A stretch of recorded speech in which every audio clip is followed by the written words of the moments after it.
पोपटलाल पूरे दिल्ली शहर में बड़ी बड़ी डींगे मारने के लिए प्रसिद्ध था। साथ ही वो अव्वल दर्जे का पेटू भी था।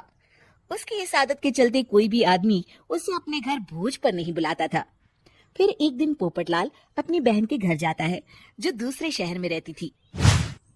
अरे पोपटलाल, बड़े दिनों के बाद तुझे मेरी याद आई। माय डियर बहना, तू तो जानती है मैं अपने कारोबार में कितना व्यस्त रहता हूँ। हाँ, तेरी बात भी सही है। अब आया है तो कुछ दिन ठहर के जाना। अरे दीदी, ये भी कोई कहने की बात है। श्यामा देवी पोपटलाल को रहने के लिए एक कमरा दे देती हैं। अगली सुबह पोपटलाल जोर जोर से गरारे करना शुरू कर देता है। नकुल की पत्नी नींद से जाग जाती है और घबराकर अपने पति नकुल को जगाती है। अरे उठिए, लगता है हमारे घर में कोई जानवर घुस आया है।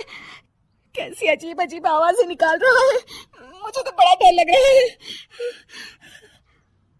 अरे कोई जानवर नहीं है भाग्यवान, पोपटलाल मामा जी हैं, अपना गला साफ कर रहे हैं।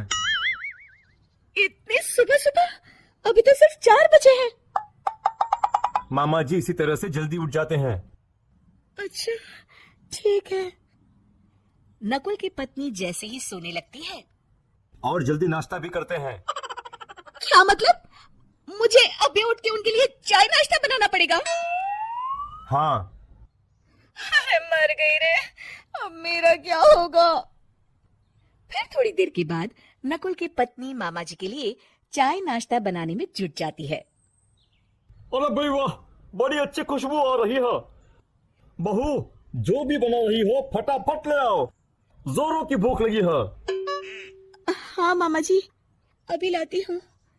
देखते ही देखते पोपटलाल सारा नाश्ता चट कर जाता है। बहू, कल से पराठे में देसी घी ज्यादा डालना, आज कुछ मजा नहीं आया। हे भगवान, इसका नाम तो पेटू लाल होना चाहिए था।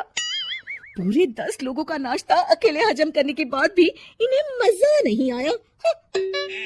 इस तरह रोज पोपटलाल सुबह सुबह घर के सभी लोगों को नींद से बेवक्त जगा देता था और हमेशा खाने की उल्टी सीधी फरमाइश करते रहता था। देखते ही देखते गुप्ता परिवार की दिनचर्या अस्त व्यस्त हो जाती है। अरे भाई, खाने का असली मजा तो इस घर में है। अरे माँ, ये पोपटलाल मामा यहाँ और कितने दिन रुकेंगे?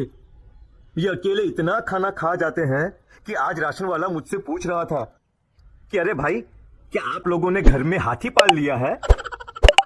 अरे बेटा, अब घर के मेहमान को कोई सीधे मुंह कैसे निकाल सकता है? माँ जी, अब बर्दाश्त की इंतहा हो गई है। मैं अकेले इतना काम नहीं कर सकती। आखिर मैं भी इंसान हूँ। मैं कल ही अपने मायके चली जाऊंगी। अरे भाग्यवान, हम सबको मुसीबत में अकेला छोड़कर तुम कहाँ जा रही हो? जरा सब्र करो, मैं कुछ सोचता हूँ। अगले दिन एक डॉक्टर साहब उस घर में आते हैं। अरे नकुल बेटा, ये डॉक्टर यहाँ क्यों आया है? अरे मामा जी, माँ की तबीयत बहुत खराब है।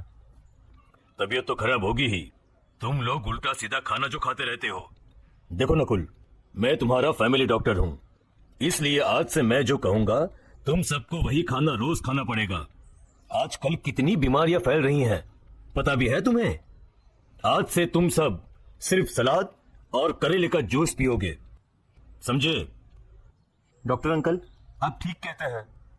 पोपटलाल घबरा के, अरे क्या खाक ठीक है भांजे? ये डॉक्टर सीधे सीधे हमें घास फूस खाने के लिए कह रहा है। अरे मैं कहता हूँ भगा इस डॉक्टर के बच्चे को यहाँ से। अरे मामा जी, डॉक्टर साहब ठीक ही तो कह रहे हैं। इसी बहाने आपका इतना बड़ा पेट जो बाहर निकला हुआ है वो अंदर हो जाएगा। इस तरह गुप्ता परिवार रोज खाने में सिर्फ सलाद खाना शुरू कर देता है। बेचारे पोपटलाल का बुरा हाल हो जाता है। ये लीजिए मामा जी, ताजा ताजा करेले का जूस। अरे नहीं नहीं बहू, मैं मरने से पहले मरना नहीं चाहता। मुझे तुम लोग माफ करो। ये भेड़ बकरी वाली जिंदगी तुम लोगों को मुबारक हो। मैं तो चला यहाँ से। पोपटलाल अगले दिन ही घर छोड़कर चला जाता है। क्यों बेटा नकुल, मेरी अदाकारी कैसी थी? मजा आ गया डॉक्टर, आपने तो बॉलीवुड के कलाकारों को भी मात कर दिया। आपको तो ऑस्कर मिलना चाहिए। बेटा ये थोड़ा ज्यादा हो गया।